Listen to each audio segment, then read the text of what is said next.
നമ്മൾ കാണാത്തതും കേൾക്കാത്തതുമായിട്ടുള്ള കഥകൾ നമുക്ക് എന്നും കെട്ടുകഥകളാണല്ലേ. ഞാൻ ഇപ്പോൾ ഒരു പ്ലാറ്റ്ഫോം നിങ്ങൾക്ക് വേണ്ടി തരുകയാണ്, അല്ലെങ്കിൽ നമ്മുടെ ഈ ഒരു അഡ്വക്കേറ്റ് ശൈലറാണി അസോസിയേറ്റ്സ് ഒരു പ്ലാറ്റ്ഫോം തരുകയാണ്. നിങ്ങളുടെ കഥകൾ നിങ്ങൾക്ക് ആൾക്കാരെ അറിയിക്കാം, അല്ലെങ്കിൽ നിങ്ങൾക്ക് എംപവർ ചെയ്യാം.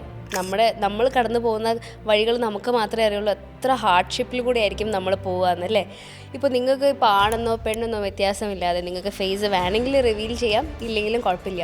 അങ്ങനെ ഒരു പ്ലാറ്റ്ഫോം ഞാൻ നിങ്ങൾക്ക് തരുകയാണ്. And we are welcoming everyone. നിങ്ങൾക്ക് ഇൻട്രസ്റ്റഡ് ആണ്, നിങ്ങളുടെ സ്റ്റോറീസ് ബാക്കിയുള്ള ആൾക്കാരെ ഇൻസ്പയർ ചെയ്യണം എന്നുണ്ടെങ്കിൽ നിങ്ങൾ തീർച്ചയായിട്ടും നമ്മളെ ഡയറക്റ്റ്ലി കോൺടാക്ട് ചെയ്താൽ മതി, അല്ലെങ്കിൽ DM ചെയ്താൽ മതി. നിങ്ങൾ മാത്രമല്ല, നിങ്ങൾ ഒറ്റയ്ക്കല്ല. ചിലപ്പോൾ നിങ്ങൾ കടന്നു പോകുന്ന വഴികളിൽ നിങ്ങൾക്ക് മനസ്സിലാവും ഇതുപോലെ പോകുന്ന വേറെ ആൾക്കാരുണ്ടെന്നും അവർക്ക് തന്നെ നിങ്ങൾക്ക് ഇൻസ്പയർ ആവാൻ പറ്റുക, അല്ലെങ്കിൽ അങ്ങോട്ടും ഇങ്ങോട്ടും നിങ്ങൾക്ക് സപ്പോർട്ട് ആവാൻ പറ്റുവാണെങ്കിലും അത് തന്നെയായിരിക്കും നമുക്കൊരു കൈത്താങ്ങാകുന്നത്. കാരണം എന്ന് വെച്ചാൽ ജീവിതം എന്ന് പറയുന്ന ഒരു വലിയൊരു തോണിയാണ്. ചിലപ്പോൾ അതിങ്ങനെ തിരമാലകൾ പോലെ നമ്മൾ കയറി ഇറങ്ങി പോകേണ്ടി വരും. പരസ്പരം കൈകോർത്തോട്ടാണെങ്കിലും നിങ്ങൾക്ക് അങ്ങനെ റിവീൽ ചെയ്യണമെന്നുണ്ട് എങ്കിൽ ഞങ്ങളുടെ അടുത്ത് സമീപിക്കാം. And please make use of this platform.